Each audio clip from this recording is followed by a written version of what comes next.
my name is Erin, and as you can see, I'm just your normal 18-year-old college girl.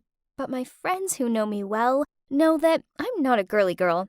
If given the choice of a shopping trip or beer pong, well, then there's no contest.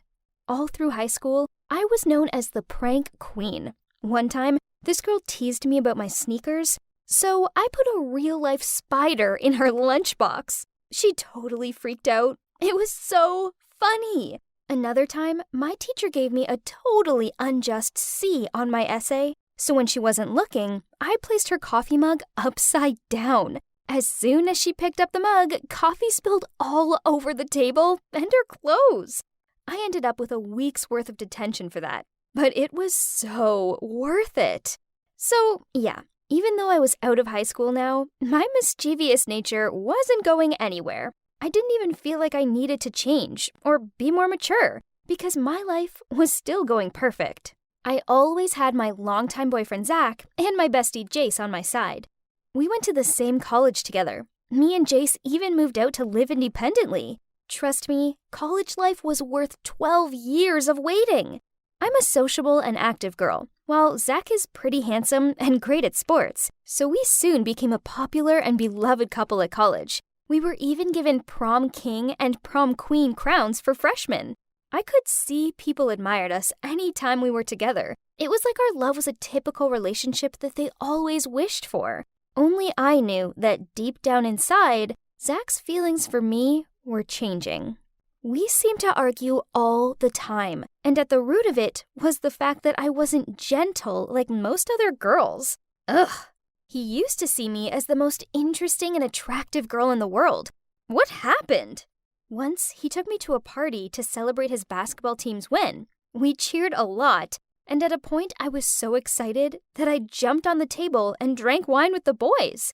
Everyone around was cheering with joy, but Zach wasn't happy. Then later, when I was getting in his car ready for him to drive me home, I asked him, "What's wrong? Aren't you happy you won?" He replied, "You're an embarrassment. No one else's girlfriend was down in wine and cheering at the top of their voice. Why can't you just be gentle, like your friend Jace?" I was fuming. So fuming, in fact, that I got out of his car, slammed the door shut, and walked home. It was such an outrage comparing me with another girl. Not to mention that Jace is the complete opposite of me. She's super quiet and introverted. You know what they say, opposites attract. This is so true, as Jace and I are the best of friends. But there's no way I could be gentle like her. If he wanted me to be more like her, why didn't he consider himself to be as sweet and smart as her boyfriend, Jay? I arrived home to find Jace sitting in tears on her bed. Oh, my gentle, weak girl. That night must be Black Friday for both of us. So I hugged her and asked her what was wrong. She replied, "Jay's changed, Erin. He doesn't like my meekness and wants a more vibrant relationship. In fact, he wants me to be more like you. He said I should be active and strong like you are. Now I don't know what to do." I said, "Oh, God, boys are so confusing." You know what? Zach said the same thing to me. He wants me to be gentle like you. Jace looked at me with surprising eyes. Really? He did? I know, so hilarious, right? We have to do something to make them realize our true value. But what can we do? And once again, my prank-minded brain came up with an extraordinary idea. And I told her, "I know, Jace. We can swap boyfriends." "No, Erin, I don't like Zach. And from when you have eyes for Jay?" Hey, don't get it wrong.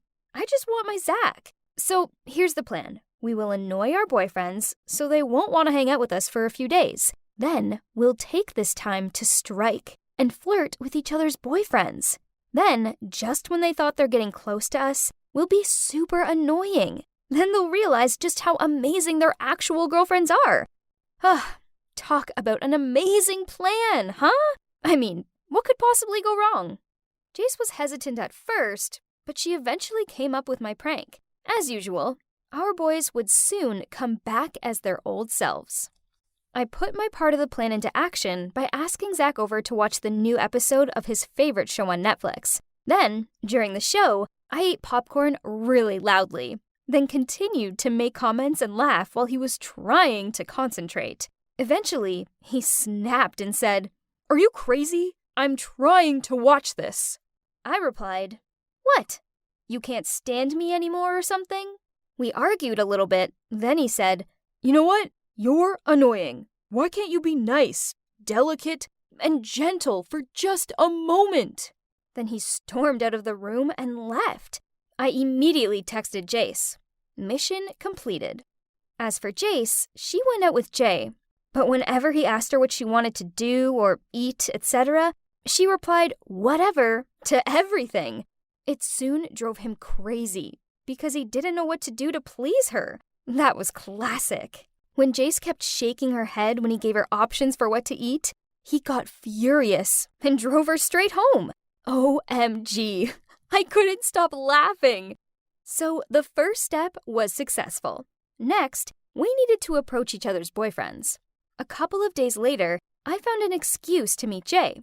He was a computer genius, so I messaged him on Facebook. "Hi, Jay.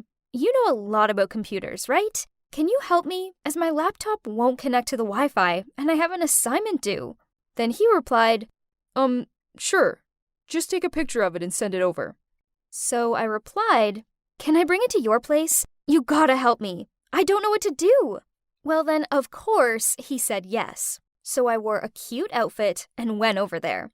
I kept touching his arm and praising him. Then, when he became more open to me, I started to tell him how lonely and empty I was, as Zach and I were over. "Oh yeah? How come?" He raised an eyebrow. I sighed out. He thinks I'm too loud and boisterous. I tried to fake my tears. "Am I annoying, Jay?" He was surprised. "No, you're not. You're an active, outgoing, and interesting girl. Don't let his judgment bother you." Ha! So my tears worked. So I just pretended to cry harder. He frantically said he knew how to cheer me up. Then he took me to the amusement park. I laughed loudly in the middle of the roller coaster queue, let my ice cream smudge my face, and intentionally didn't wipe it clean. Then I demanded he win me a teddy on the beanbag throwing stall game. But every time he threw the beanbag, I shouted out and clung onto his arm. I knew boys hate being stuck and nagging all day. Like, really, really hate it. Soon, he would realize how awesome Jace was. Talking about Jace, she came to find Zach at the gym, but pretended like it was just a chance meeting. She asked him to show her how a treadmill worked, then used the same way as mine for Zach to ask her out. They went to the cinema to cheer her up. She refused to see the action film he was longing to see, as it was too noisy, said no to any movie he suggested, then eventually ended up in a chick flick. But right at the climax of the film, she complained it was too dark and crowded in there, and made him leave early. How ridiculous! LOL. He must be so annoyed. Then I told her to hit Zach where it hurt, his basketball match. Jace convinced him to take her along to his game, but she just sat there scrolling through her phone instead of watching the match. She didn't cheer him when he won a point, and immediately after the game finished, she asked him to take her home, causing him to miss the post-game gathering. Good work, Jace. He'd come running back to me in no time. I know you're probably thinking this plan was crazy, but it really worked. Jace showed up on our doorstep with flowers for Jace. Their love story had been given the refreshment it needed. Now, I just had to wait for Zach to realize what he's been missing. Only, to my horror, Zach wasn't messaging me. He was still messaging Jace. She ended up sending a picture of her with Jay and told him she was happy with her boyfriend and didn't have time for annoying people like him. Then, the next day, Jace arrived home all flustered. She told me that Zach had been waiting for her outside of her class, then told her he wanted a chance to take her on a date. What? He was technically still my boyfriend. How could he do this to me? Worse still, he was ignoring all of my messages. So I showed up at his house and wouldn't budge until he answered the door. He looked sheepish as he said, Aaron, our relationship hit a dead end. You're acting ridiculous, and I know you hung out with another guy behind my back. Meanwhile, a wonderful girl came to see me play basketball instead of you. She's the girl for me, not you.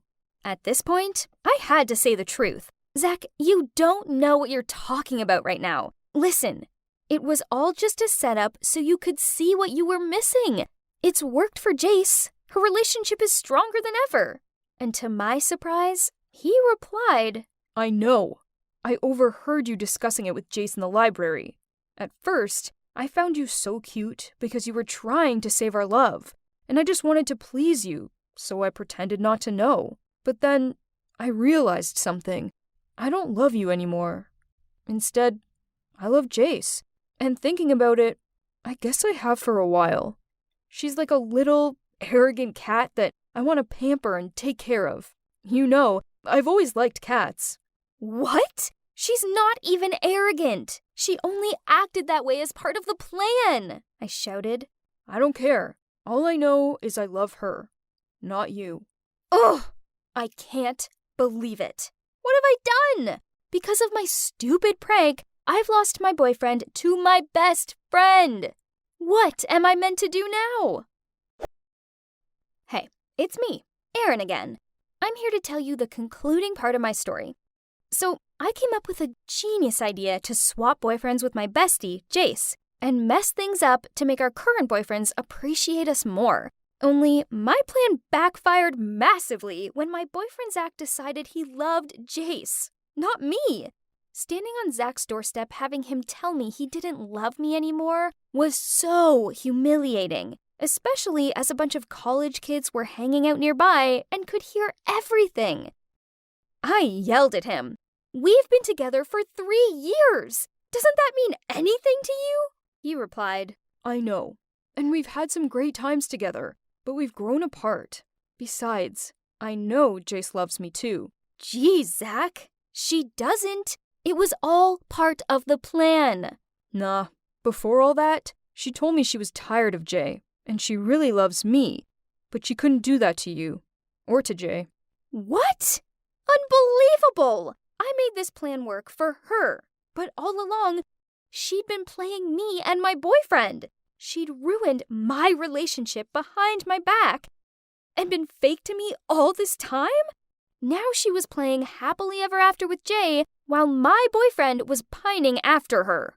I stormed out of there, but going home was the last place I wanted to be, so I ended up at the park.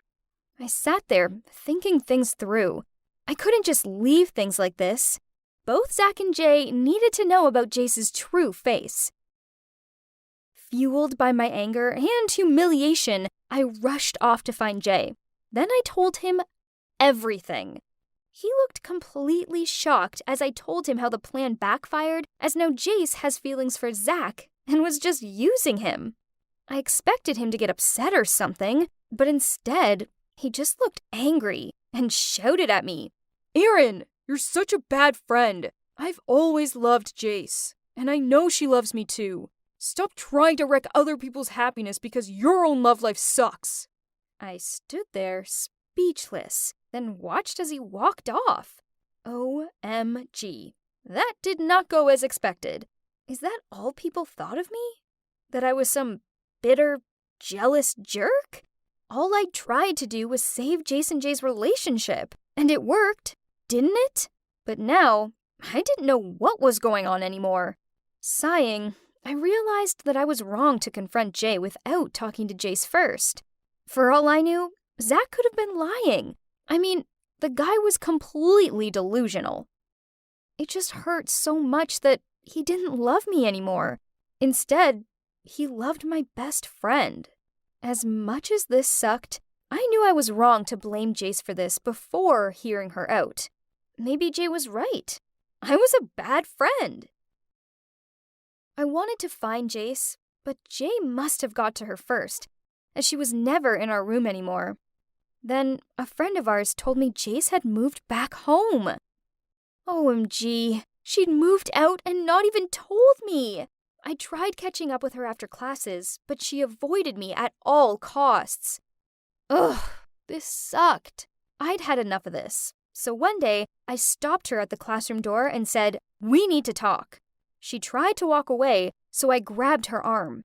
But she replied, "There's nothing to talk about." How could she act so flippant when she had everything and I was left with nothing? So I shouted at her, "Excuse me, you ruined our plan?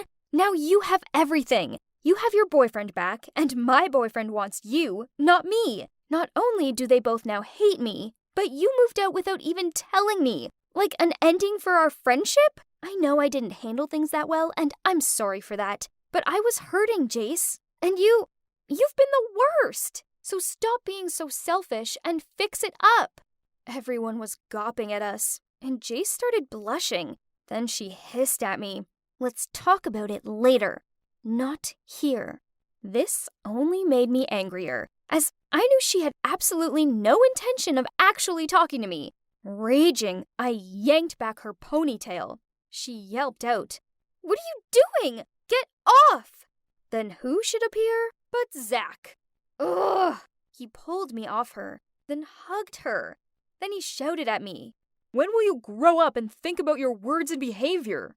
I was shocked. Now he was on her side. Jeez. This guy had ditched me for my best friend. What was he expecting from me? Sunshine and unicorns? Suddenly, Jay appeared and saw Zach hugging Jace. Shocked, he said, "What's going on here? Jace, is this real? You and him? So what Aaron said was true all along?" Jace moved away from Zach and said, "Jay, I'm sorry. It wasn't meant to be like this." He gave a nod of his head, then replied, "I trusted you, but it seems like it's not worth it." After that, he left. Jace looked really confused and embarrassed, which, I'm not gonna lie, made me feel a little bit satisfied. Also, Zach was not a fool and got angry about how she'd moved away from him. I left them to their heated discussion and went into class. Good. Now her love life was a mess, and it was my turn to fix mine. I had to bring Zach back to me on my own. No one could help me now. So one day, at his basketball match with another school's team, I asked the cheerleader team to let me in the Rooster mascot suit. It was so stuffy in there, but it'd be worth it, right? I would surprise him by running to hug him and celebrate when the team wins. He would definitely be touched and see that I'm always by his side cheering and watching him. So as planned, I ran down to embrace Zach as he scored the winning shot for the team. I tried to kiss him, but I forgot that I was in the form of a rooster. This made all the audience laugh. Zach tried to run away, but I chased after him, and I stumbled. The rooster head fell off, and everyone saw me. This time, the laughter and screams were even louder, but I just saw Zach looking at me with embarrassed and disappointed eyes. Talk about humiliating. Worse still, he didn't even help me up, just shook his head, then walked off. At that moment, I just wanted to melt into the ground, but then Jay rushed over and helped me to my feet. Jay drove me home, and he said, "Why did you have to embarrass yourself like that? And for a person who doesn't deserve you?" I replied, "He's my boyfriend." "He isn't anymore. I know it hurts like crazy, Aaron.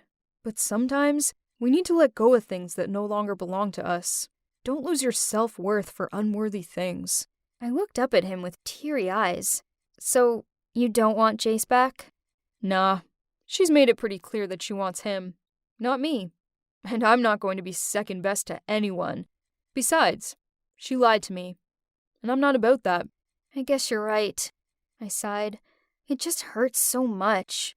"Aaron, you're a strong girl. You'll get through this. But please promise me one thing, though. No more crazy ideas to try and win him back." I know. I managed a laugh. When I got home, I thought about what Jay said. I guess he had a point. No matter how hard I tried to pull Zach back, he still turned away from me. And the same with Jace. I tried to fix things with her, and only ended up making everything worse. Thinking about it, Zach wasn't right for me. He wanted me to change who I was just to fit in with his life better. That wasn't right. I wanted a boyfriend who was proud of being seen with me, not embarrassed. And for Jace, she'd lied to me, and then she hadn't even respected me enough to talk to me before moving out. She wasn't a true friend. I knew that now. As the weeks passed, I finally got over everything. About Jace and Zach, I still see them around campus, but we don't talk. I heard they are a couple now, but the boys in the basketball club don't like her very much because she never lets Zach go out after matches with them. She also never dances and cheers happily for their victory. Well, that's not my problem now anyway. Ha! As for Jay and I, we're getting closer. I guess we bonded over our broken hearts. Also, it turns out we're far more similar than we realized.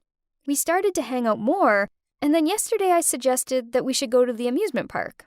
His face was serious for a second, but then we both burst into laughter.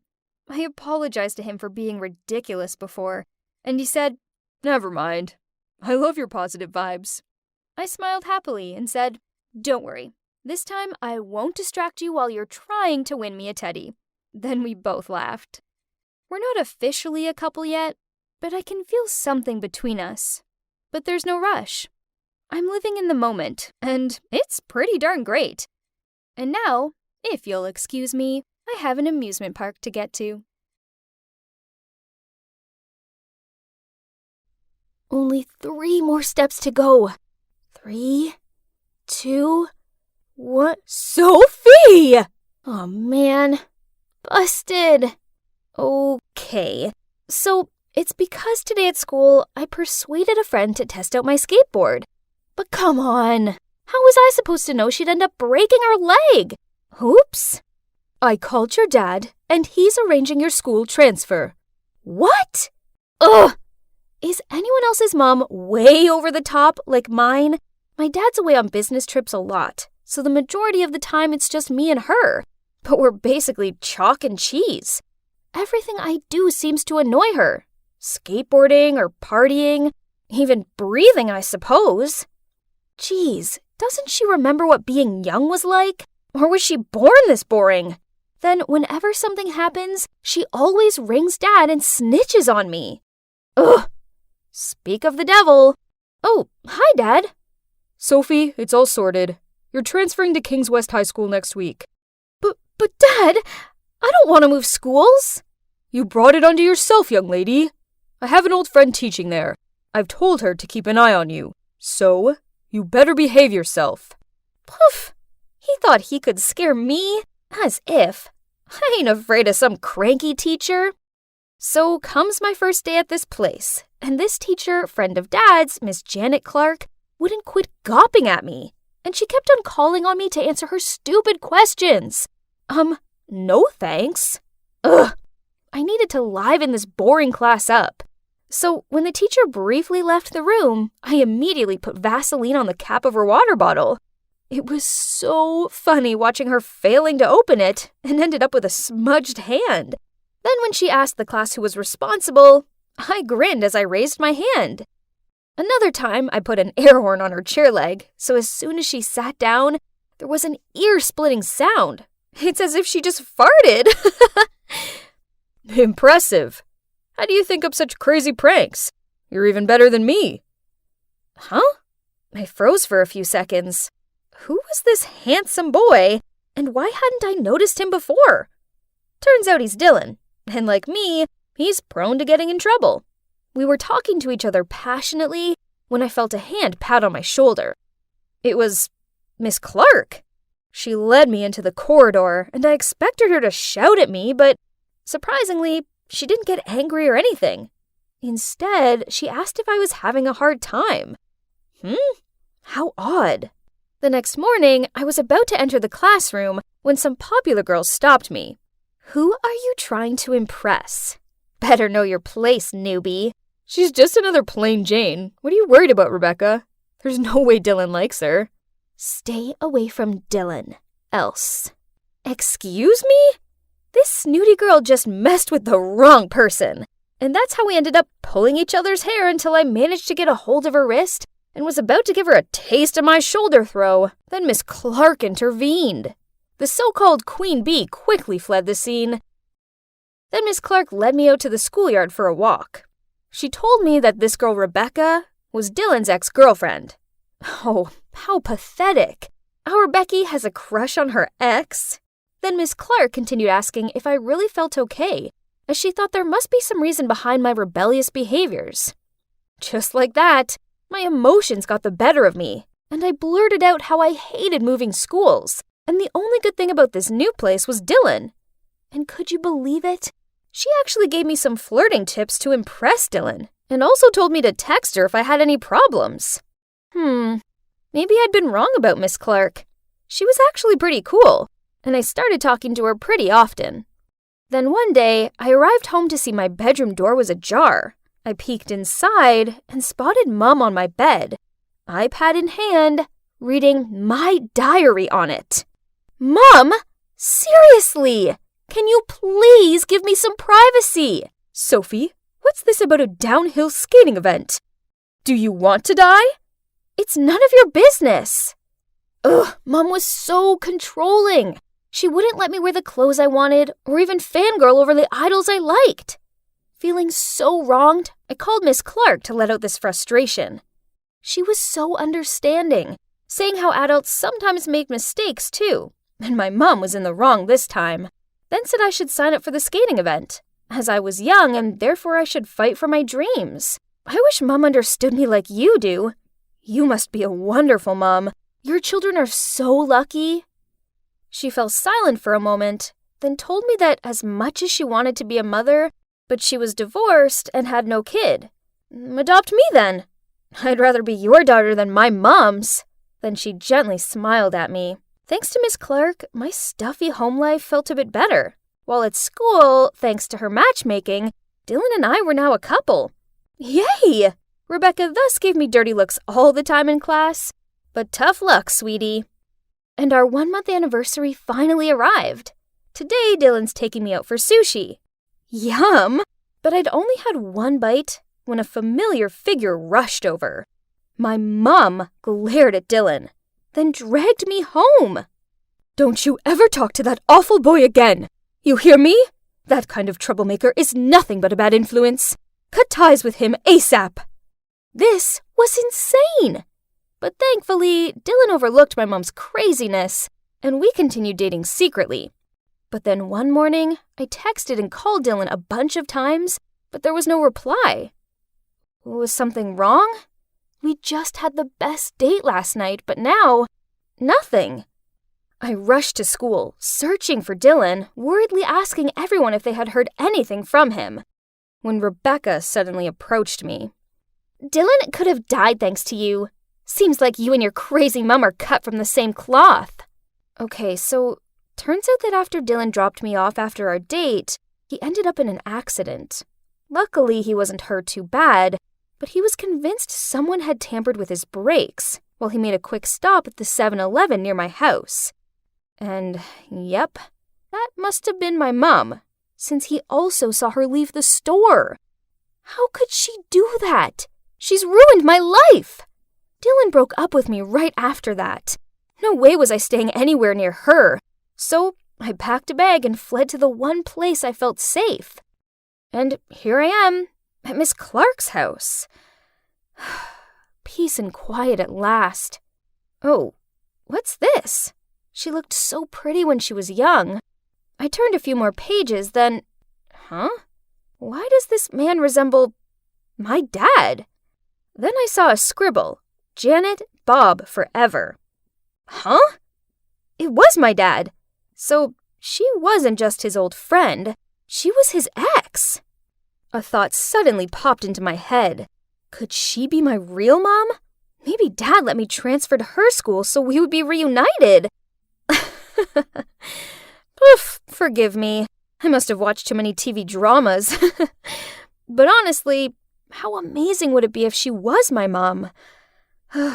My real mom was such a nightmare. I went to the kitchen to see Miss Clark preparing dinner and couldn't help but blurt out, Mom?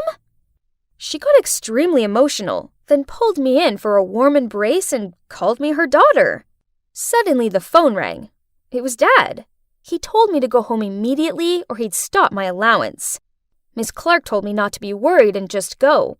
But I had to show some attitude to let Mom know that I wouldn't back down easily. So from then on, as soon as I was home, I just went straight to my room without even looking at Mom. And also, every time she said anything annoying, I kept replying with, "What's wrong with you? My teacher told me to do so. Stop overreacting."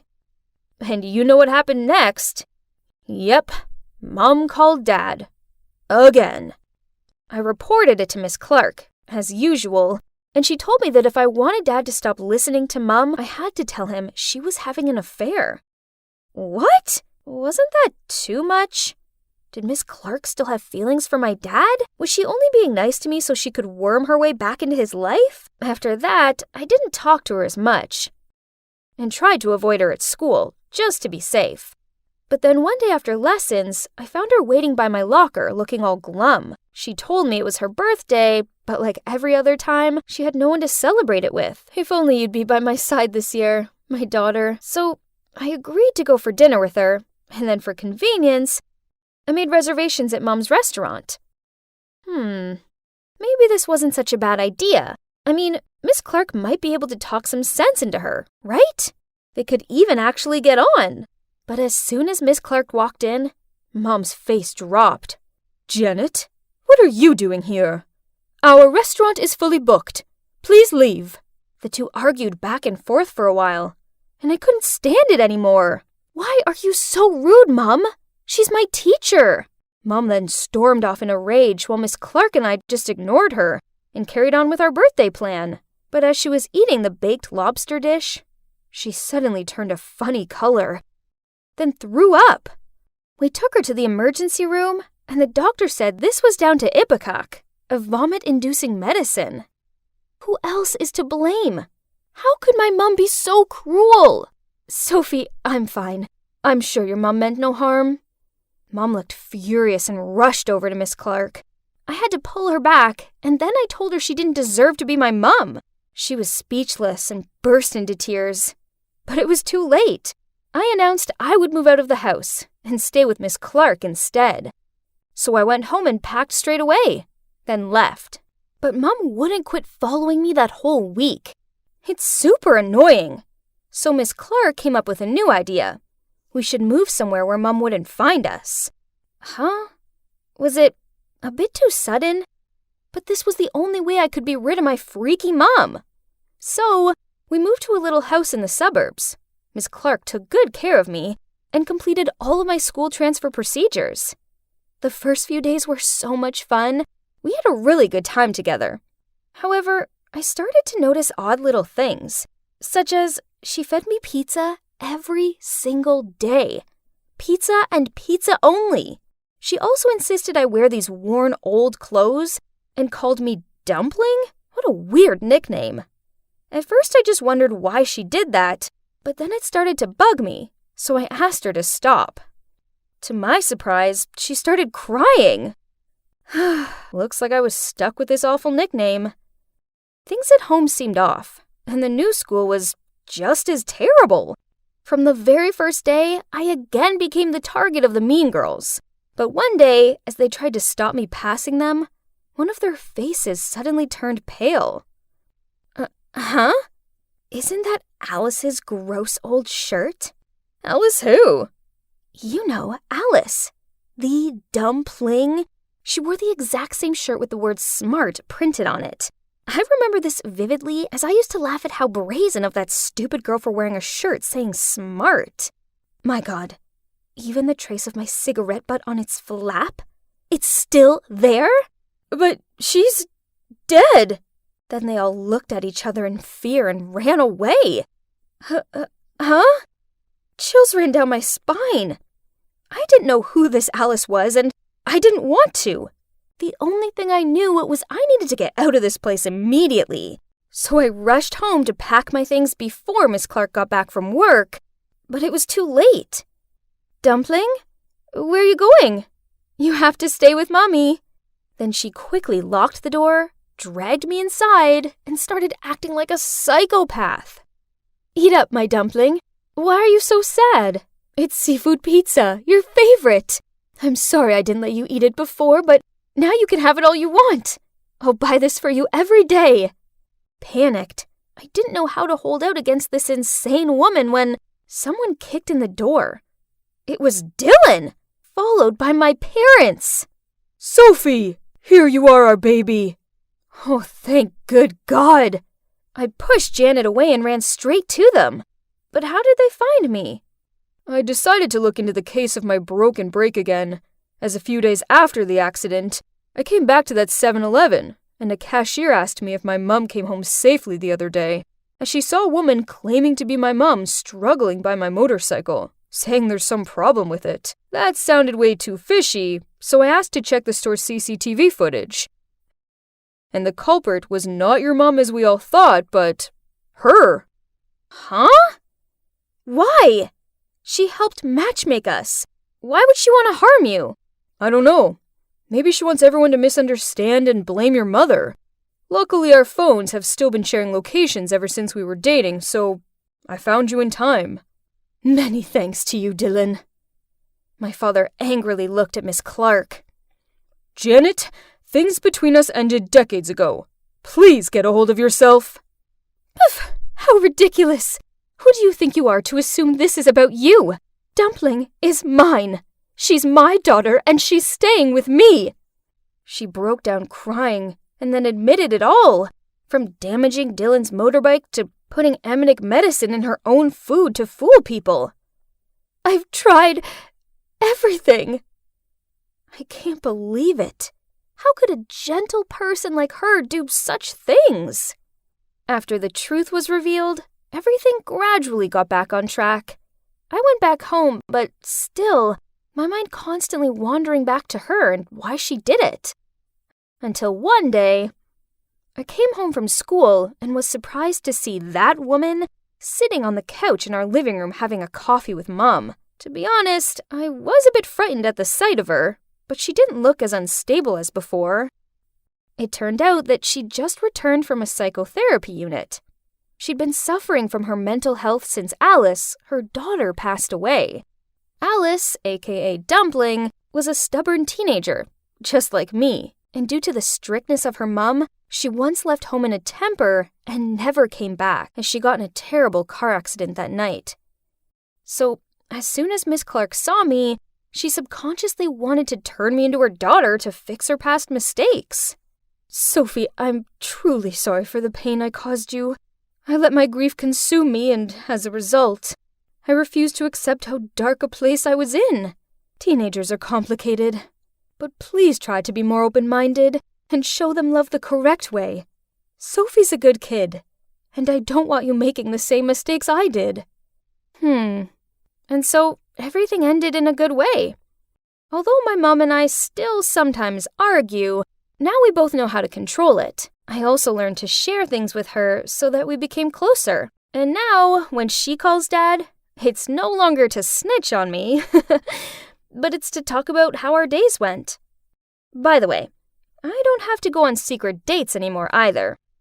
There's my Prince Charming. How many times have I told him not to rev up the engine? Oh God, my Roger. Look at him. Those chiseled features and dreamy eyes. No wonder every girl swooned at the sight of him. And, of course, me, his biggest fan, is no exception. You're probably wondering how I got into the backstage area of a star actor like Roger, right? It's simple. His makeup artist is Hannah, and she just so happens to be my big sister. Of course, I had to beg her for days to let me tag along. That's why I have to embrace every second of being this close to my celebrity crush.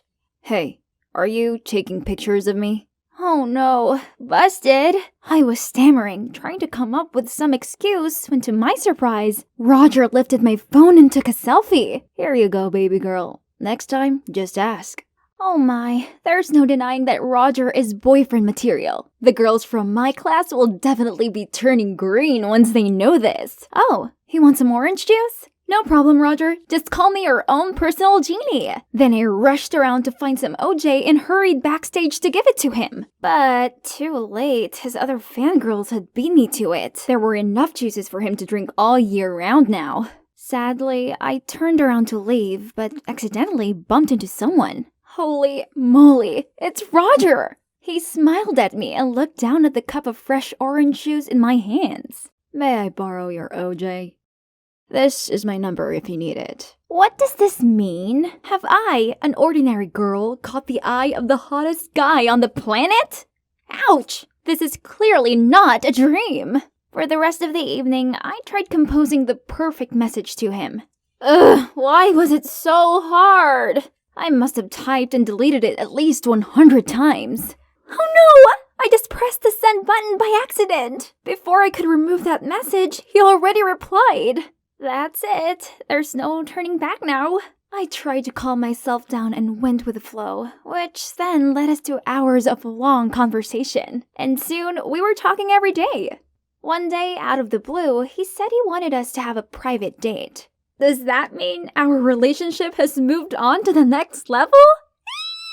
Our first date was at this low-key diner with very few customers. I disguised myself just like what Roger told me to and waited for him. But it's been an hour in vain. Did he really stand me up? I glumly got up to leave when a sweaty, out-of-breath Roger appeared. Turns out he struggled to lose his security guards just to come and see me. Aw, it's so sweet that he went to all this effort for a normal girl like me. No need for a fancy restaurant nor extravagant gifts. This diner was already the most romantic, as I had a real gentleman right here. Don't wake me up from this dream ever. Then, before we parted, he gently put a daisy bracelet on my wrist. Dating in secret is pretty exciting, right, babe? Oh boy, this proved that I was no longer just a mere fangirl having a crush on her idol. Yep, we were officially dating in secret. The next day, I arrived at school in the best mood ever. I was singing on the way to class when my friend Alba startled me. Hey, have you watched the new trailer for Roger's upcoming film? It's dope. I booked the ticket for the sneak show already. Pfft, that's nothing. I already got a slot at the movie premiere. Jealous much? Huh, that's the power of a fan club's vice president. And for me, I just had the most romantic dinner date ever with Roger. Oh, of course, that's only what I wish I could say. In fact, I could just smile and then head on to my seat. Keeping this secret is driving me crazy. But I guess dating an idol comes with a price, and I don't mind paying for it my whole life. But okay, on top of all the secrecy, as y'all know, celebrities are always occupied, having no private time left. So we have to come up with inventive ways to get some alone time. Finally, Hannah had left. Let's see, hair, makeup, clothes, everything was perfect. No one seemed around. Now I needed to hurry to Roger's van. Hey Hannah, why are you still here? Wow, look at you, all dressed up, huh? What's the occasion? I just forgot my stuff. See ya. And then I rushed behind the vanity van. Phew, so close. It's a good thing I look a lot like my sister and have picked up some great makeup tips from her, so it's a piece of cake for me to pretend to be Hannah and sneak into the filming site.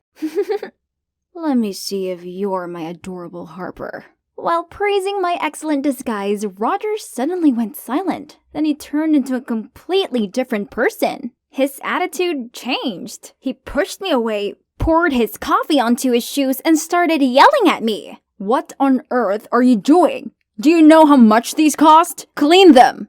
What just happened? I reached my arm out and asked if I'd upset him, but a woman swung my hand away. Take your filthy hand off my son!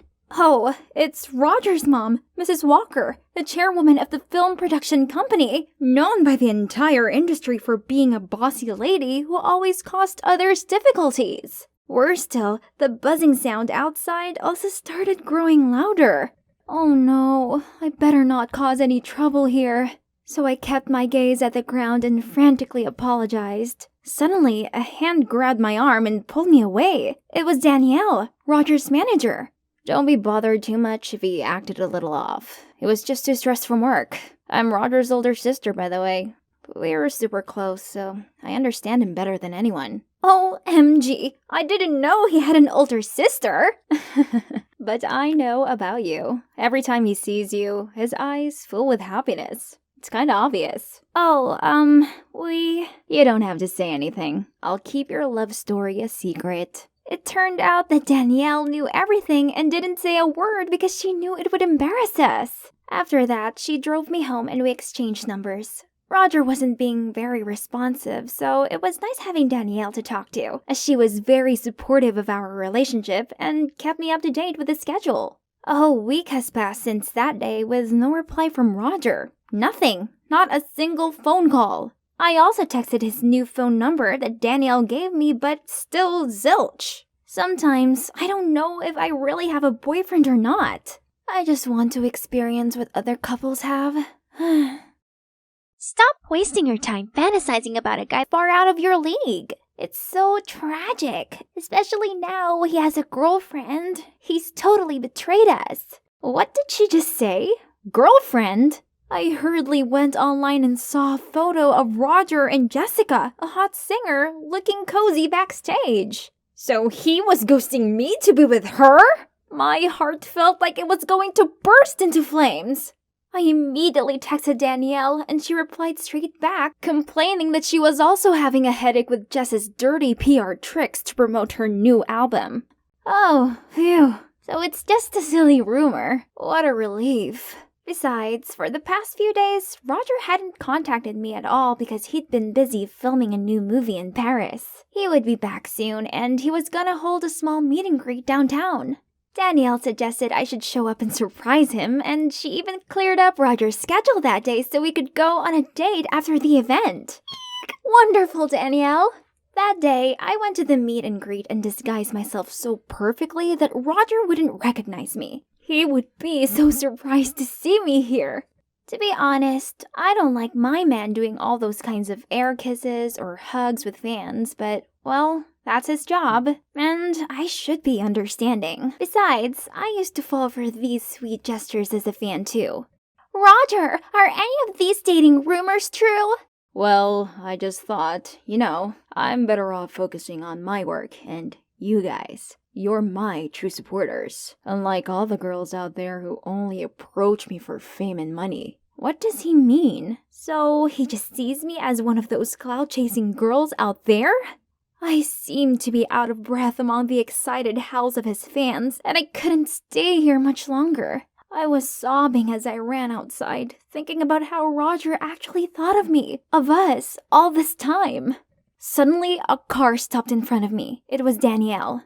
I know it's hard being in love with a celebrity, but from a fan's perspective, that's something they want to hear from him. Of course, he can't speak up about his real relationship, but you can. You mean there's nothing wrong with your love, and we have plenty of other ways to express it discreetly, right? What Danielle said got me thinking. Sophie teases me every day for dreaming about dating my idol, but this relationship is real, and I have the right to show off my love, right? So I posted my favorite picture from one of our dates on Instagram as a way to pour my heart out. The next morning, I woke up to see an angry text from Roger. Harper, why did you break our promise? Why did you disclose our relationship? Things are a mess now. Underneath, it was the link to a tweet along with the title, Young actor Roger is suspected of dating someone 10 years his senior. Oh, no. How did they find my photo that quickly? And worse, they must have mistaken the person in the picture to be my sister, Hannah. Well, at least my sister is on vacation, so she hasn't found out about this yet. I must fix this before she comes back, or else she's gonna kill me. I tried to contact both Roger and Danielle, but got no response. What to do? Roger is having a press conference for his new movie. I'll go there and talk to him directly. I used Hannah's pass card to rush backstage in the hope Roger would be there, but wait, there's only Mrs. Walker and her staff. You better clean up the scandal immediately. Don't let it affect the conference. So annoying. That makeup artist must be using some tricks to take advantage of Roger. Now she will know what it's like to have her career ruined. Oh no, I can't let that happen. Please don't do this. It's not Hannah in the picture. It was me, her sister. Roger and I are in love. I never said I loved you, so stop making a fool of yourself. Sorry, Mom. I was just playing around with her because I was bored. Let me handle this. What? I thought he was different. Turns out he's just another jerk who uses fame to flirt with girls. We're over! I shouted, then sprinted out of there. For days after that, more Twitter videos were posted from Roger's alleged staff claiming he was arrogant and rude. It serves him right, I guess. However, I began to wonder about the fact that there weren't a lot of people there at those moments. Who could have been the one taking those videos? Suddenly, a Twitter notification popped up and brought me back to reality. Wait, it's that account, isn't it? The fans were still furious with Roger. Scrolling through the articles about him, I saw a bunch of comments telling everyone to cancel him. They even shared a picture of Roger going to bars and getting drunk the night before his apology press conference. Even though I was mad at him, I couldn't just switch off my feelings. So I took an Uber to the bar to find Roger, but because of my age, the security guard stopped me. As I was trying to find a way to sneak inside, I saw a familiar figure. It was Roger, sitting on the steps of the bar's back door. Hey, you alright? I'll call Danielle to come pick you up. No, please. I'm too tired of having bodyguards and a manager follow me 24/7. I just want to be alone now. Harper, I'm sorry for hurting you all this time. I just want to say it was real. I really do love you. I did what I did because I was so worried that my adoptive mom would harm you if she knew about us. Your adoptive mom? Yeah, I'm not Mrs. Walker's biological son. She recognized my acting talent, so she adopted me when I was 11. Since then, I've been nothing more than a money-making machine to her. He then told me how his pure passion for acting was starting to be worn out by all these pressures of being a celebrity, especially now that he knew someone was behind all the recent scandals. I know who's behind it all, so do show up at the press conference as planned, and I'll take care of the rest. I waited for Roger to finish his apology for all the scandals. Then I went up to address the crowd. All of the rumors are fake. I know this because I'm the girl from the video. And the person who filmed and edited it to make it look bad was his manager, Danielle. I pointed to her, and amidst the gasps, all eyes and cameras shifted to her. What? This is slander. You have no proof. Then I held up my phone and played a video recording of Sophie admitting that Danielle was giving her the videos to upload on the internet. Actually, on the presentation day, Sophie accidentally revealed her secret Twitter account, which was none other than @CancelRoger, the one of the so-called staff. So I confronted her right away and told her that she could be sued for defaming others. When I first heard the rumor about Roger having a girlfriend, I was blinded by jealousy, so I listened to Danielle. Given that she's his manager, how could I not believe that those videos were true? As his fan club vice president, I had my members' best interests at heart, so please, don't sue me. Fine, it was me. So what? I need to show Mom that Roger is not as special as she thinks she is. I knew Roger liked Harper, so I approached her and used the relationship to ruin his career. Then Mom would finally notice me. Whoa, what a twist, right? So what now?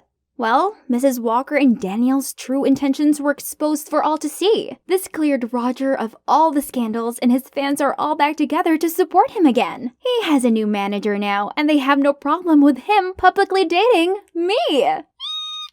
Oh, and as for Hannah, arriving back from her trip to discover she'd been dating one of her celebrity clients didn't go down too well with her. But it's not all bad, since she now has loads of bookings after this scandal. So if anything, she has me to thank for being more in demand than ever. I'm standing in the middle of the room wearing this extravagant dress and a glittery mask. All eyes are on me, but I can sense how ingenuine they are. This is supposed to be my sweet 16th, and yet all of these guests were complete strangers. Ugh, it's all that slimeball Gregory's fault. Actually, this OTT party was all down to him. Oh, hi. I'm Vivian, but my friends call me Viv. My mom, Jacqueline Mars, is one of the wealthiest people on Earth. So I grew up thinking massive mansions, gigantic pools, and a floor entirely for toys was the norm. Well, at least I did until I turned 10. That day I was playing in my life-size dollhouse when I heard talking coming from the other side of the fence. I peeked over it and saw a woman and a girl around my age who looked kinda weird. Curious, I spoke up. "Hey you, why do you dress so funny?" "Pardon? What did you say?" "You don't even have shoes on. That's so silly." "You're the silly one. Bet you've never tasted this before, huh? So try it. Spoiled rich kids like you always look down on others. While in fact, you're no use to society." I just stood there dumbfounded as the security shooed them away. I never meant to offend her. I was just curious. So I rushed inside the house to find Mom and ask her about this. "Oh, honey, not anyone can be as wealthy as we are. That means you don't have to worry about a thing, sweet pea. Now go play so Mommy can work, okay?" Even to this day, Mom's words still linger in my ears. I've grown to resent my family's wealth. I just wanted to be a normal kid. That's why, by the time I got to middle school, I convinced Mom to let me transfer from my private school to a public one and wipe out everything about me online, so no one would know about my influential family. I get the bus to school, buy clothes from thrift shops, and prepare my own lunch instead of bringing the gourmet dish the chefs make for me. A perfect normal life. Until Gregory, Mom's so-called boyfriend, showed up. He sticks his big nose in everything. Thanks to him, Mom wouldn't stop nagging at me about my clothing, my trashy public school, or how I gotta stop hanging out with the mediocre kids. Ugh, he is driving me insane. And to top it off, he gave Mom the idea of throwing me a 16th birthday party. I hate attention. Mom knows this. But what Gregory wants, Gregory gets. "This could be an opportunity to introduce her to society and gain new associates. It'd be good for her when she takes over business in the future, blah, blah, blah." Poof. Please. The only thing that man cares about is himself and his associates, not mine. In the end, I agreed to a masquerade ball, on one condition. Mom has to stop interfering with who I should or shouldn't hang out with, especially my friends at school. And that brings us to the present. Right when the host announces that it's time for my first dance? Huh? My what now? Ugh. Gregory! I was confusedly looking around to find a partner when suddenly a hand grabbed me. "Birthday girl, come dance with me." Ugh, what a creep. Let go! Can somebody help me with this? Suddenly a boy around my age appeared. Oh my. He has the most beautiful gray eyes I've ever seen. "Excuse me, sir. I believe the lady has agreed to have her first dance with me." Thank you, handsome stranger. As we danced, I couldn't help but stare dreamily into those gorgeous eyes of his. We were about to leave the dance floor when he whispered in my ear, "Wait here. I'll be right back." Who would have thought a superficial party like this would lead me to my perfect guy? Suddenly, I heard a snapping sound behind me, and as I turned around, my mask fell off. Oh no, a paparazzi cut my mask string. I tried to cover my face with my hands, but it was no use. Luckily, Mum rushed over and hid me behind her. "Sorry everyone, but the party's over. We had a great time and hope to see you all again soon." Then she led me back to my room, while the security showed everyone the way out. From that moment on, my ordinary life ended for good. My face was plastered all over the internet as the billionaire Jacqueline Mars's daughter. Now everyone at school is looking at me funny. I don't get it, guys. I'm still the same old Viv. Oh, there my besties are. They would surely have my back, right? But nope. As I approached them, they went ballistic on me, saying how I don't trust them enough to confess about my actual background, so from now on we're no longer friends. This is so unfair. I never asked for any of this. I wipe away my tears, trying to act like nothing happened. Huh? What's this? There's a note lying on top of my books that says, "Hey, it's me, the guy from your birthday party. I'm so sorry for what happened to you. If you need anyone to talk to, text me anytime." Oh, so he's from our school? Wow. Just when I thought no one's there for me, he showed up again. But there's no name, though. Is he still playing this mysterious game? Okay, I'll just call him my masked knight then. From that day on, we texted nonstop. He just gets me. My family situation, my friends, everything. One time, he even secretly slid a Blackpink concert ticket in my bag, since I once told him that I was their diehard fan. Another time, he sent me a gift card to my all-time favorite ice cream store, Ben & Jerry's, just to cheer me up on a bad day. Aww. This ice cream tastes delicious, but I can't help wishing the masked knight was here with me. All I know is he has the most beautiful gray eyes and gorgeous black hair. Oh, speak of the devil. Hey, I have a surprise for you this Valentine's Day. Hope you're as excited to see me as I am to see you. Finally, I get to meet the boy I'm crazy about. I can't wait. On Valentine's Day, I was in English staring out of the window and thinking about my masked knight. I wonder what he looks like. Ladies, I brought your Valentine's roses. Here you go, Viv. This is it. It's gotta be from him. Happy Valentine's Day. Have a taste of the rose, then come meet me at the pool. X. I quickly unwrapped the candy, popped it into my mouth, then rushed to meet my dream man. Well, where was he? As I tried calling him, the room started to spin. I saw the outline of a blurred black figure, then...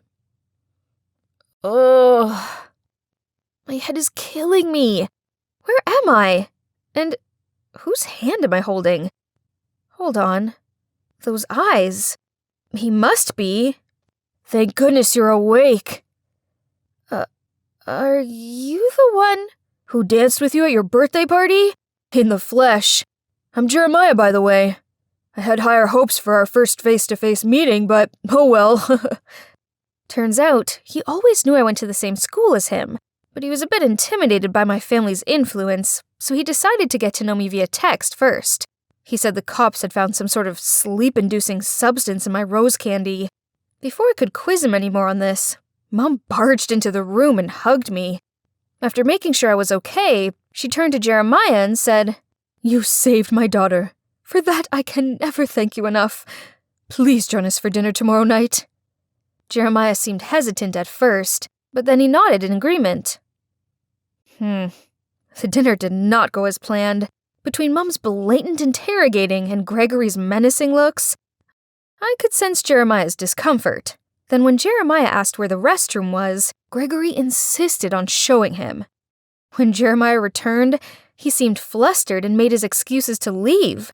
Grr. What had that annoying Gregory said to him? I quickly followed Jeremiah and apologized, but he just smiled and offered to pick me up for school tomorrow. The cops haven't found the culprit yet, so from now on, I'll be your guardian. How sweet. After that, I hung out with him every day. Great, right? Only, somehow it didn't feel the same as when we were texting. Back then we had a deep connection. Now it was just like two friends hanging out. Oh, and not to mention Olivia, Jer's childhood friend who can't seem to leave him alone for more than 2 seconds. One time, Jer and I were at the movies together, but guess who coincidentally appeared and plonked herself down next to him? Yep, Olivia. Worse still, with their giggling and popcorn sharing, I felt like the third wheel. I was not having this again. So I just left for home in this random cab parked outside the theater. But bad luck. The driver doesn't know the way. He doesn't even have a phone, and I had to lend him mine for GPS. The guy snatched it out of my hand immediately. Rude. But wait, it was 9 p.m. already. Why did he still have shades on? And even wore a mask? Right then, I realized the car had passed the town's border. Stop! The car suddenly filled with smoke, and the last thing I thought was, he has eyes that were exactly like Jer's. I woke up finding myself in this old, cobwebby room. Where is this place? And that driver guy? I have to get out of here now. Right at that moment, he came into the room with a smile. Don't you recognize me? Will you have another dance with me? 'Cause I'd love that. What is happening right now? What he just said. Did that mean he's the actual masked knight? Maybe that's why I don't feel connected to Jeremiah. Why did Jer lie to me then? So many questions popped up in my head. Then suddenly I heard a car stop outside. That guy immediately went to check. This could be my chance of escaping. By the time I got downstairs, I saw the driver guy talking to Jeremiah. So I hid behind the door and watched on. Cameron, just stop this. Getting revenge on our father is one thing, but this is a step too far. Take Viv back to her family now and end this. I know this looks bad, but trust me, I'd never hurt Viv. I didn't mean for her to fall into the pool. That's why I jumped in to save her. But I need her as bait to show the world what that jerk Gregory is like. He doesn't deserve to be her father. I muzzled myself in shock. Gregory is their father? And that Cameron guy was the one saving me, not Jer? Don't you forget who abandoned us when Mom had a close brush with death, then took all our business and properties, even our home, leaving us helpless? That jerk deserves all he gets. I was trying to process it all when another car arrived, Gregory's. I quickly hid under the stairs before he walked in with a bunch of bodyguards. Cameron, Jeremiah, my sons, haven't you grown up so fast? Cut to the chase. Give us back the business and what's rightfully ours. Then we'll let your stepdaughter go. Huh, indeed. Like father, like sons. Very smart. But still amateurs, my boys. You see, all that girl is to me is an obstacle blocking my way to the inheritance. So please, be my guest and take care of that little Miss Annoying. Aren't you afraid we'll expose everything you just said? And who's gonna believe you now? Jacqueline is mesmerized by me, so she'd believe anything I say. That snake. How dare he speak of my mom like that? Unable to hold in my rage, I jumped out of my hiding spot and screamed at Gregory. What did you say about my mom? You slimy, lying traitor. Nice talking to you all, but the fun has to end here. Goodbye. The guards lunged forward, about to tie me up when the cops smashed the door coming in, and behind them was Mom! Stop right there! How dare you do this to my daughter? Gregory's face turned paler than a ghost as he mumbled out, Jackie, honey, why you're here? But just in time to save our baby, Vivian. Cut the act. I already heard everything you said, and you're going to jail for a long time. Then the cops led him and took his crook guards away. Seeing Mum, I was so happy I rushed to hug her. Turns out, her investigations of the pool incident led her to Cameron, so when she confronted him, he eventually told her everything. That's how they came up with a plan to catch Gregory red-handed. Mum and the cops had been waiting in ambush around here for Gregory to show up. Then, well, you know the rest. A lot has happened in 3 months. Mum finally finished all the legal stuff, so now the property Gregory had merged with hers to gain her trust is now signed back over to Cam and Jeremiah. I realized that being wealthy isn't a bad thing, especially as it means with influence like this, I can help other less fortunate people and really make a difference. Now I help Mum with her business and her charity work, and I'm really enjoying it. I'm proud of my hard-working, amazing Mum, and I'm proud of who I am. And guess what? I now have real friends who like me for me. As for Jeremiah, well, he apologized about everything. He used to fear his brother was going to hurt me, so he lied to protect me. We made up, of course, and became the best of friends. I'm not sure I can say the same about his brother, though. He did everything he could to beg for my forgiveness, but I just can't. Then one day, Jer asked me to come by his home to visit his mom. She begged me not to think badly of her boys, especially Cameron. He's in love with you, you know? He always talks about you, and how he wishes things would have been different.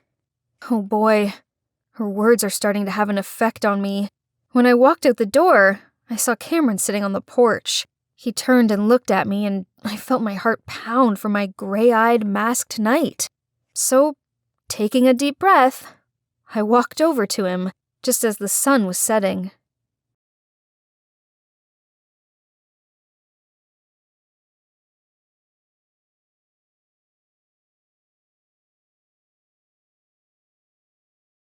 Hi there, I'm Flora, Portside High School cheerleading captain and beauty pageant queen.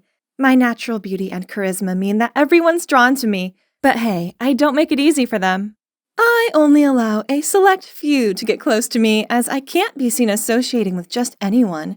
Only my classmate Nina is pretty enough to have the coveted position of my BFF. Birds of a feather flock together, right? My high school life was perfect. But then, in the space of one day, that all changed. The principal, Mrs. Harrington, told me that due to my cheerleading abilities, I'd won a scholarship to the ACL Academy, a boarding school for the athletically gifted, and I was leaving today. Huh? This made no sense. I mean, I don't even do sports. I rushed straight home to discuss it with my mom and found her sitting on the couch surrounded by a load of shopping bags. Yep, she'd already spent the scholarship money before I'd even found out the news. I know Mom loves money, but how could she make such a huge decision about my life without discussing it with me first? Ugh. Looks like I had no choice but to leave Portside High behind and go to this stupid sports school. Whatever. I'm a skilled cheerleader after all. It'd be a breeze, right? Wrong. This new school sucked. On my very first day here, I was woken up at 6 a.m. and forced to run 5 laps around the stadium. God, are these people superheroes or what? How are they able to run and laugh at the same time while I'm panting like crazy? I didn't have time to catch my breath when the teacher made us move to the gym to lift weights. After 3 hours in the hellish gym, I barely had time to digest my lunch before they steered me into the volleyball court. Yep, that's the sport Mom had registered me for. Ugh, this stupid sport. Finally, nighttime arrived, and I managed to crawl my aching body back to my dorm. God save me from this living nightmare. Suddenly, the door opened, and in stepped my 3 roomies, aka my volleyball teammates. Honestly, I don't even know if I could call them girls or not. One has super short cropped bangs, one doesn't say much and shuffles more than walks, and one wears clothes so baggy they resemble a tent. Obviously, I'm way out of their league. And you know what they all have in common? They're always sweaty. So gross. Come to think of it, I have to go take a shower ASAP. Otherwise, I might turn into one of them. Fresh out of the shower, I called Nina and blurted out how exhausted I was and how much I missed our school. Poor you, you must be so tired. Oh, by the way, I have some amazing news to tell you. There's a city beauty pageant coming up and I'm representing the school. What? But I won the school beauty contest. Yeah, you did. But you don't attend Portside High anymore, so seeing as I came second, they've given me the spot. Too bad, as you definitely would have won. What? How unfair! I was still in shock when the dorm supervisor stormed in and took away my phone. Yeah, I forgot to mention. This school even has a strict 10 p.m. phones away and lights off rule. It's all because they believe health is the most precious thing for an athlete. I tossed and turned all night. This beauty pageant was massive, and there's no way I could miss it. But I'm not at Portside High anymore. Instead, I'm stuck in this dumb jock academy. If only I could get out of here. That's right. I have a brilliant idea. I need to get expelled. So, I decided to skip practice and go cause some havoc for 3 days straight.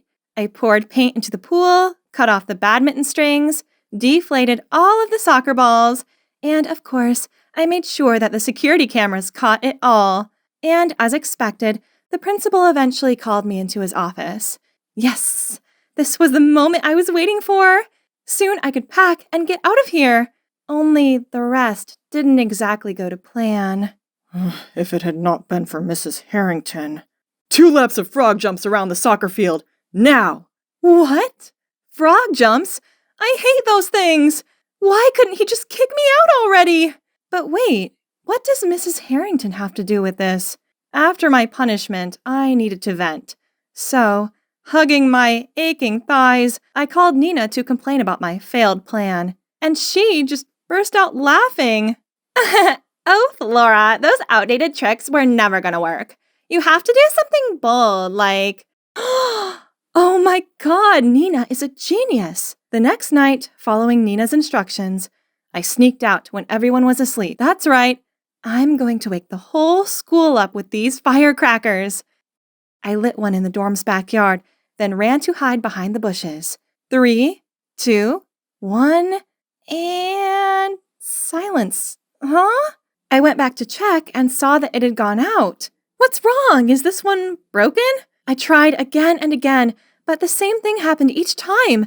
As if a ghost did it? Just the thought of it sent chills down my spine, so I sprinted right back to my room. Okay, so not only had my plan been a massive fail, but it had left me super tired. Needless to say, this morning's run was not fun. Zombie alert!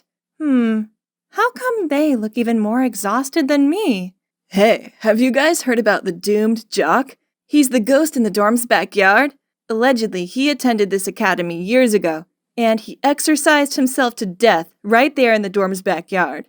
So now he haunts it. What was she talking about? Could it be the one who messed with me yesterday was the doomed jock? I couldn't just give up like that. I needed to figure out a way to get out of this awful place before this ghost got me. How about starting a fight? I heard that the fencing team and basketball team were the two toughest groups in the school. So, I sprayed paint on their fencing masks and punctured all of the basketballs, and left a fencing sword at the scene. Then I wrote both teams an anonymous letter. Sunday, 2 p.m., abandoned building near the back gate. When Sunday came, I hid in the abandoned house and waited for the two groups to arrive. Look at their tense faces. This was going to be fun. I quickly called the cops and then took advantage of the chaos to blend in with the feuding teams. I almost got punched in the face when, fortunately, the cops got there just in time, causing everyone to frantically flee the scene. I happily ran to a cop. It's me! I started this fight. But, to my surprise, the cop just asked if I was hurt. Then he hurriedly chased after the gang. Only then I realized that if I wanted to be caught, I had to do exactly what they did. Run away. Oh, man. I was staggering my way back to the dormitory, feeling deflated, when I spotted the fencing and basketball teams coming my way. Freaked out, I looked around for a place to hide, but there was only one car parked on the side of the road. With no other way, I ventured to open the car door and, it wasn't locked. I quickly jumped in, hid under the back seat, and lay completely still. At that moment, the car door swung open. I closed my eyes and braced myself to catch some hands when suddenly the car revved up and left. Looking up, I saw the principal sitting in the driver's seat, whistling happily. Oh, so it was his car. After a while, the car stopped in front of a bar in town. Didn't expect a serious man like him to go to such places. But wait, an underage student being caught by the principal here would surely get me expelled, right? With that in mind, I hurriedly followed him. But at the door, a security guard stopped me and asked for my ID card. I had no idea what to do when suddenly a strange guy appeared. Hey, cutie. Need an ID card? How about this? I'll lend you a fake ID to get in. In exchange, you must go out with me tonight. Sounds good, huh? Well, I didn't plan on sticking around for long, as I would just get in, find the principal, and get caught right away anyway, so I nodded in agreement. I was about to take the ID card from him when someone yanked me back and pushed me into a cab. My roommates! What are you doing here? Do you know you've just ruined my plan and— Ruined? Who's the one causing trouble here? Do you honestly believe that if you get expelled like that, your old school will take you back? Fat chance. Huh? How'd you know that I'm trying to get expelled? Turns out my roommates overheard the conversation between me and Nina. It was them who extinguished my firecrackers in the campus backyard, then made up the doomed jock ghost story to make me stay away from there. Then, when the basketball and fencing teams searched for me, it was them who lied that I was with them all day so I could get away with it. But what did you do that for? Don't get us wrong. We didn't do it for you. We did it to protect the school's reputation. Then they started telling me that, for the last few years, due to bad achievements, our school was on the chopping block to make space for industrial areas. The only way to convince the city council to keep our school was by winning the state's upcoming sports competition. We've all played sports for all of our lives. Sport is everything to us. If our school closes, we don't know where we'd go. That's why when we saw you being lazy and messing about, we couldn't just sit back and watch. Oh, I had no idea about this. Suddenly, I felt so guilty. I mean, Of course I don't want to ruin their futures. I then also opened up to them and told them all about the beauty pageant. They insisted there must be a way to join the pageant without returning to my old school. So they searched around on Google, and guess what? Turns out the pageant accepts free candidates too, which means no school registration needed. What else could I wish for? I immediately signed up for it, and as a thank you to my new friends, I started making an effort at playing volleyball. I'm a tall girl, so my training position is a right side hitter. And you know what? There is this satisfaction whenever I was able to block a ball. Not gonna lie, this is much more interesting than I thought. That weekend, I went to the city to pick out some dresses for the beauty contest. I found myself immersed in racks of gorgeous gowns when a familiar voice startled me. "How about this one, Mom?" "Stunning, sweetie. You're the most beautiful girl in this world. I don't know what possessed them to pick Flora over you. But no need to worry this time, as I have sent her far away." "Yeah, that's where she belongs. I'll show them who's the true beauty queen now." "What? No way! My old school principal is Nina's mom? And transferring me to the sports academy was part of her plan, just so her daughter could go to the pageant?" I was fuming, so as soon as Mrs. Harrington went outside to take a call, I walked straight over to confront Nina. "I can't believe you're like that." Nina looked shocked at first, but then smirked as she said, "Like what?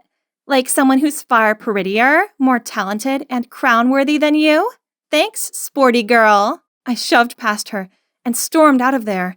Wait for it, Nina.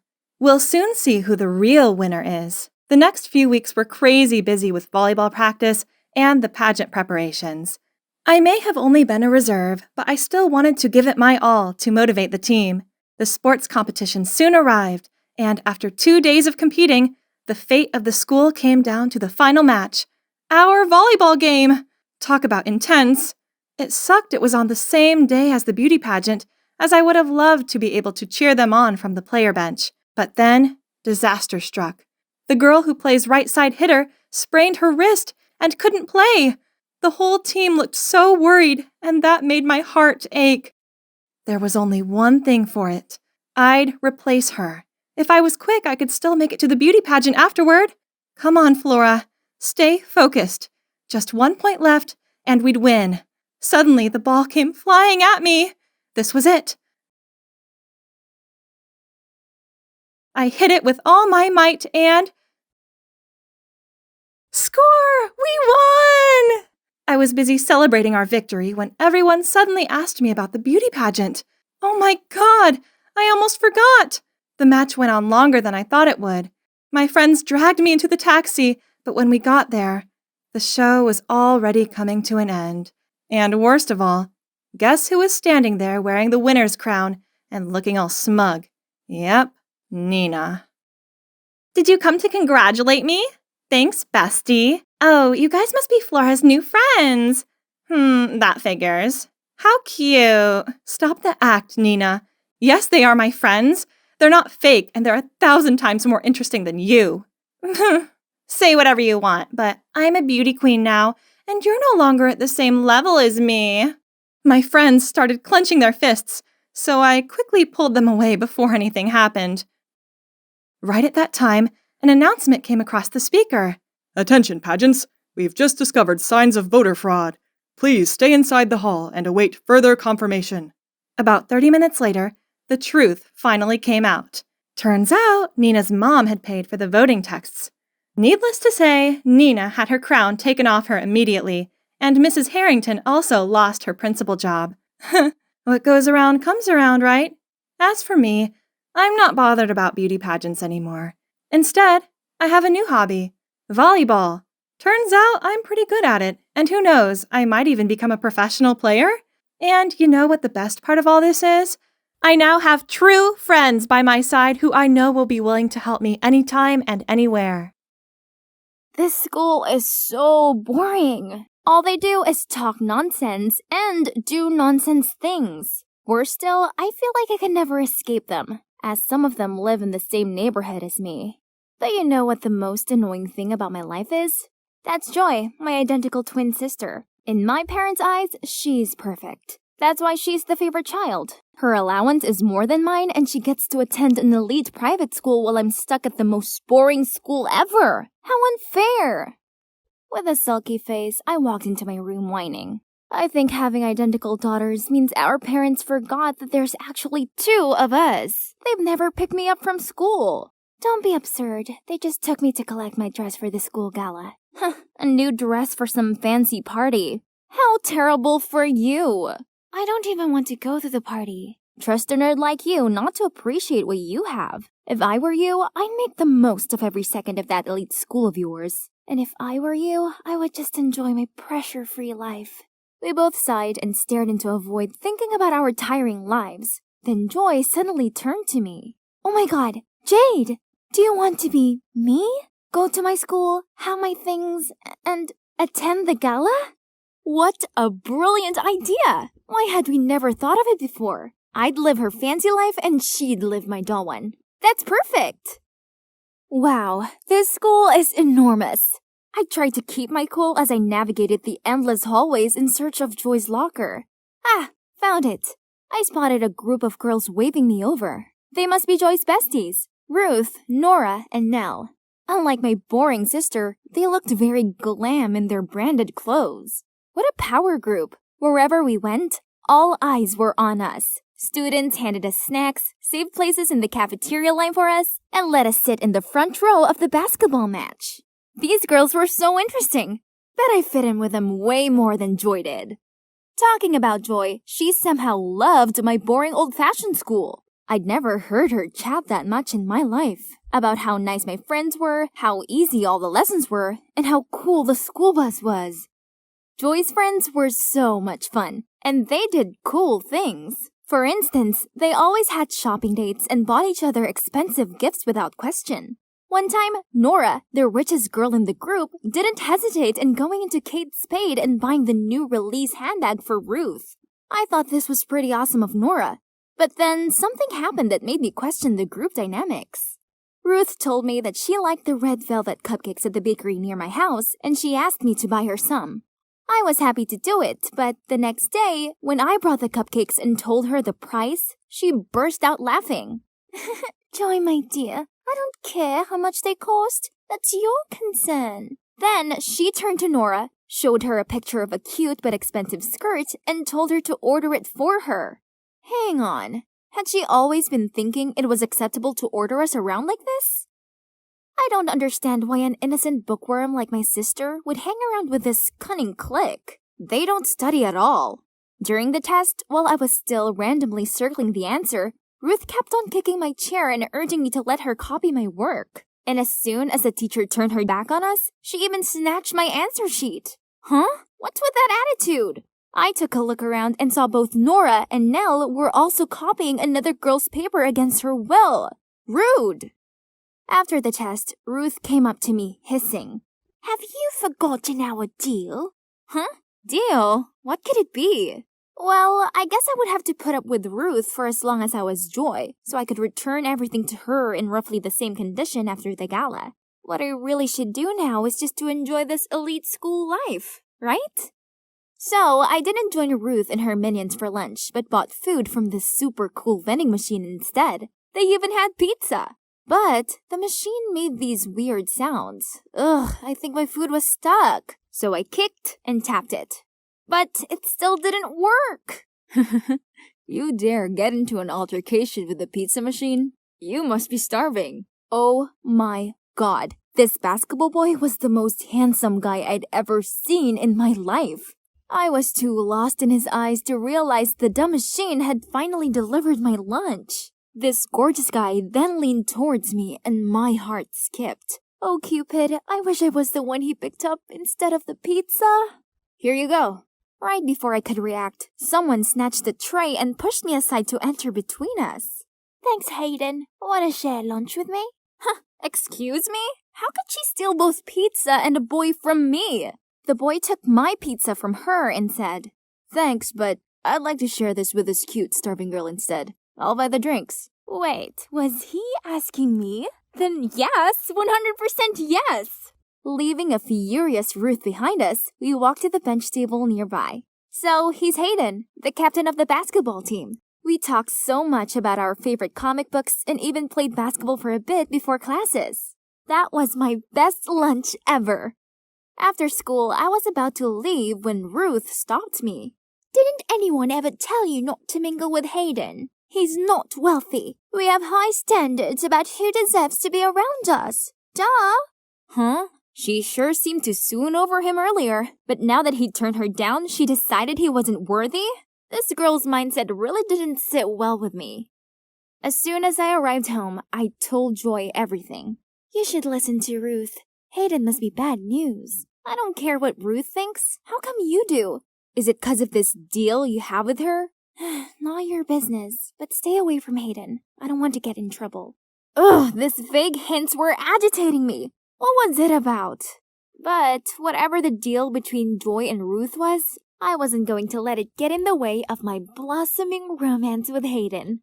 Today, me and Hayden had arranged to meet at lunch again to play basketball. I excitedly walked out of art class just as the girl fell and dropped her painting set around my feet. I immediately picked them up for her, when all of a sudden, a boy's hand covered mine right before someone stamped their feet on our hands. It was Ruth! It was her who tripped up the poor girl, too. She did all that on purpose to hurt me, but Hayden got there just in time to save the day. What do you think you're doing? Feeling too embarrassed being caught red-handed, Ruth couldn't do anything but give me a spiteful look before leaving. I couldn't believe that Hayden did that for me. His hand was swollen, but he just kept checking if my hand was okay. How can Ruth be so horrible? Because she knows everyone's ugly secrets, and she uses them to control people. Joy, she knows your secret too, right? No, I'm not sure, but I don't care. No matter what that secret is, she's gone too far. Don't worry, I got your back. So will I. Oh, I'm Katie, by the way. From then on, I no longer hung out with Ruth and her minions, but I kept quiet about this to Joy as I didn't want her freaking out and making us switch back places early. The more time I spent with Hayden, the more I found myself liking him. I wanted to confess to him who I really am, but I can't. At least not yet anyway. Katie is really nice to me too, and she introduced me to her super sweet friends. Everything was just perfect, except my grades. Well, I didn't dare to tell Joy about this either. My study was pretty bad, and it literally ruined Joy's straight-A record. Meanwhile, Ruth, time after time, insisted that I was the one who had to do all her homework, research, and tests. But duh, I couldn't even finish mine. You know what I've got. Yeah? What exactly is that you have? What's all the threat about? Ruth was stunned seeing me talking back at her like that. Yep, that was it. I've had enough. After class, she waited at my locker and signaled me to follow her to the equipment room. Finally, I could know what my secret was. Ruth showed me a video on her phone of Joy sneakily checking her notes during an examination. Was she cheating? If our principal sees this, I'm sure your precious scholarship will be long gone. And what about that excellent student title of yours? So Ruth was using this to manipulate Joy. Does she do the same to everyone else? Do you think this would scare me? I don't think. I know. You don't want to lose everything, right? No, Ruth. It's you who's gonna lose. Do whatever you want with that clip, like I care. And so I walked away, leaving a fuming Ruth behind. To be honest, I was a bit scared. Well, I know scores and things like academic transcripts were so important to Joy. What if I destroyed it all? After my last class of the day, the thing that I feared the most came upon me. The principal called me to her office and showed me the video that proved that I cheated on a math exam. She was so disappointed in my horrible grades recently, she even asked if it was because I was too caught up in my dating life and the bad influence I called friends. But how am I supposed to tell her that it was just my own incompetence? Nothing to do with Joy or Hayden or my new friends. I just reached my room door when I heard Mom scolding Joy. The principal must have called her. It was all my fault. When Mom left the room, I could feel how angry and frustrated Mom was. Joy, I'm so sorry. I couldn't let Ruth have this hold over me. You anymore. I waited for Joy to take it out on me, but to my surprise, she was kinda happy. That's okay. I think I should thank you for that. I've never been brave enough to stand up for myself, although I was so tired of getting picked on all the time. I was so scared, but turns out being scolded by Mom isn't as bad as I thought. My homeroom teacher also called me, but she only gave me a warning and told me not to make the same mistake again. I've never felt this at ease before, Jade. I'm not the perfect Joy anymore. Then, Joy told me about the pressure she felt to be perfect. One time, she even got sick before the math test due to studying too much. Not having enough decent revision and being afraid of getting a bad grade, Joy cheated and was caught and recorded by Ruth as evidence. We finally understood each other and decided to teach Ruth a lesson to stop manipulating and taking advantage of others. We spied on Ruth and secretly recorded her. And guess what? Turned out she was not as wealthy as she always pretended to be. All the brand names she had were from the poor victims that she called friends. I also filmed Ruth forcing the top students to do homework and essays for the rich kids while she just sat idly to collect money. I was so ready to post these videos online, but Joy stopped me. She told me if we did this, we were just as bad as Ruth. Instead, she had a better idea. She sent the videos to Ruth and demanded her to delete all of the students' secrets. In exchange, we would delete all of hers. Ruth, of course, had no choice but to obey. Wow, how mature my sister is.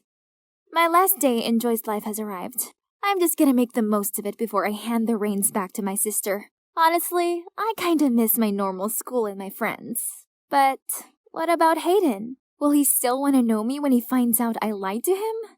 I was looking around for Hayden when I saw some mean girls mocking Ruth for wearing a dress cheaper than theirs. So I walked straight up to them and whispered into their ears that I knew all their dirty secrets and they couldn't do anything else but storm off. Ruth gave me a coy look, mumbled a thank you, and then left. At that moment, a warm hand gently clasped mine. Hayden! Wow, you're so cool. I'm not that cool, Hayden. Actually, I am. I have something I have to tell you. I then told him everything. From how I swapped identities with my twin sister to how I ruined her school life because of my childishness. You didn't ruin anything. Actually, you made things much better. So, since the pizza vending machine day till now, it has always been you, not Joy, right? Yeah, it's been me all along. That's all I needed to know. Then he pulled me in for the best kiss ever.